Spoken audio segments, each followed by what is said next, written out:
Yes, Senator Paul. Thank you so much for your leadership.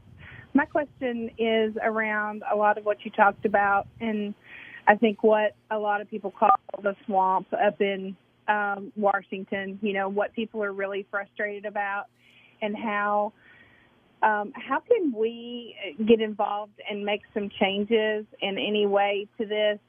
I just feel like that they are, it's so much easier to send somebody else's money, like you said. And, I feel like these are our tax dollars and they should be going to us. I'm not proposing that we don't help others, by no means, but I also feel like that it's just very frustrating that when we get the short end of this, and then, and we don't get to see the fruits of our labor and, working for us. Well, I think there are a couple of rules of thumb, and I think that's a good question, Julie, about what we should do. One rule of thumb is that the more distant government gets from you, the less responsive it is, So if you think about it in your life, you probably know who your city council person is, you may know who your state rep is, and you may be actually able to call them on the phone, you may see them at church, you may see them in the grocery store. The federal officials are much more distant, and it's a little harder to have as much interaction or as much sort of feedback to them as you do for your local officials. Also, the more distant it gets, the more the dollars blur and the money gets so big that people don't pay attention to efficiency anymore. Milton Friedman put it this way. He said that nobody spends somebody else's money as wisely as their own. And that's a real truism when you think about it. When you think about if I were asking you for $1,000, you're going to think long and hard how much work it took to get that $1,000, and you'll make a very significant decision whether or not to give $1,000 to a project.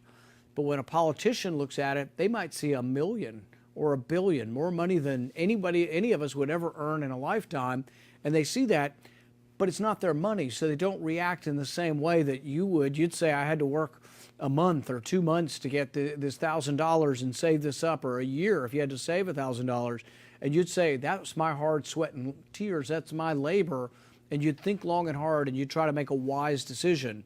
But when it's somebody else's money, they just spend it because they don't have the same responsibility for how it was earned. And it's even worse than that.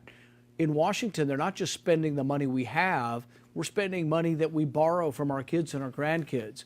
So last year, after the governors shut the economy down, we borrowed $4 trillion in addition to the $1 trillion we already borrowed. So last year, we borrowed somewhere between $5 and $6 trillion in 1 year.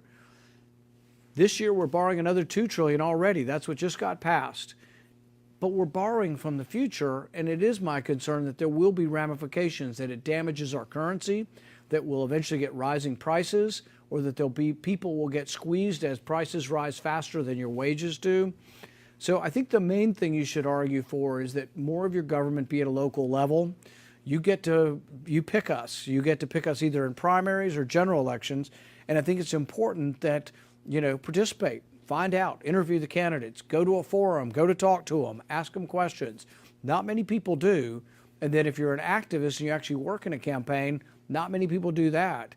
So being a voter is sort of the minimum, but beyond being a voter, being either a volunteer or someone who screens out who the best candidates are, working in primaries where not as many people vote, all those things are important. And then once you elect somebody, watch how they vote. I think the newspapers and the televisions do an abysmal job.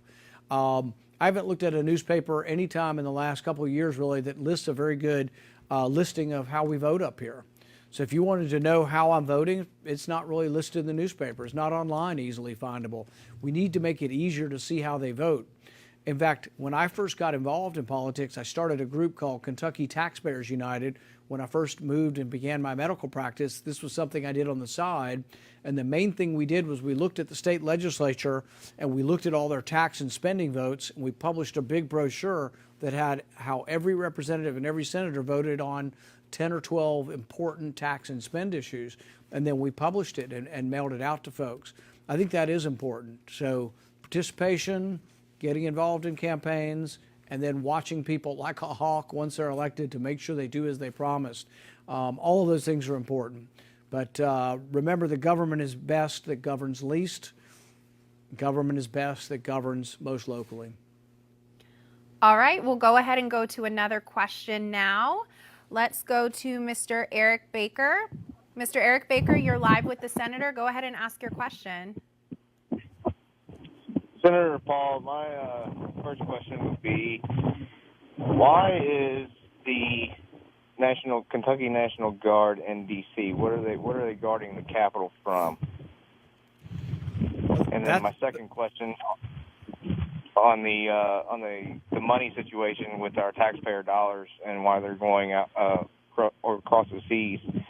Why have we not joined in to do the Convention of States and or succeed with other states that have talked about doing so? On the first question with the National Guard, I don't think there is a threat that is such that we should have the National Guard here. I think that we have, a 10-foot tall fence with razor wire on it, with about a mile perimeter all around the office buildings, all around the Capitol. If you want to come and see the world's greatest constitutional republic, which is America, you can't come anymore. You can't get in to see your representatives. You can't get in the Capitol. It's really a sad time. And I think basically the reason we're doing it is because Nancy Pelosi underreacted and didn't have adequate security on January 6th. And so now she's overreacting. And I think ultimately it's going to come out that there were requests for National Guard and for more Capitol Hill police before January 6th, and that those requests were turned down by Nancy Pelosi and her handpicked sergeant at arms. I think as that becomes more readily apparent, she's concerned that she'll be blamed for not having adequate security on January 6th. And as a consequence, I think she's putting up a big show of force with having the National Guard out there now. And so I do think that there are threats. Look, I was at the ball field when a crazy Bernie Sanders supporter came and shot at us. Steve Scalise almost died. One staff member was about 10 feet from me, was shot in the leg. The guy fired off 200 shots in about a 5-minute period. So I'm aware of the violence that we face and that we need security. The Capitol Hill police saved my life that day. They saved about 30 of us who would have been killed had the Capitol Hill police not been there. One night, my wife and I, after leaving the White House for a big convention where the president was speaking, couldn't even cross a road without a mob of over 100 people attacking us.